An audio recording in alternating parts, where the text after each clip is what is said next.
अबे भाई मुर्गा लियाल बनी, चल काटा जाए। अरे हम हत्या ना कर, जो कसाई के बोला लिया हम खाए का जा ले, समझ ले पकड़ कसाई बोला लिया ला।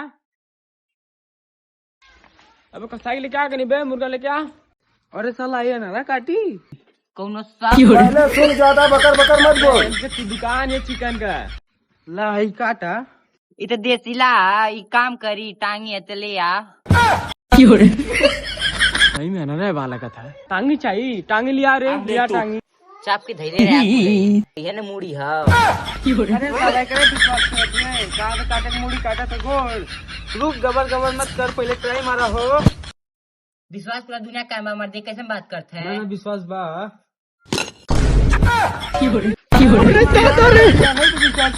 मुर्गा टांगी कटा लगे। गलती हो गई भैया, एक बार मौका दे दा। भाग भाग यस भाग भाग। किरिश का सुनने का गाना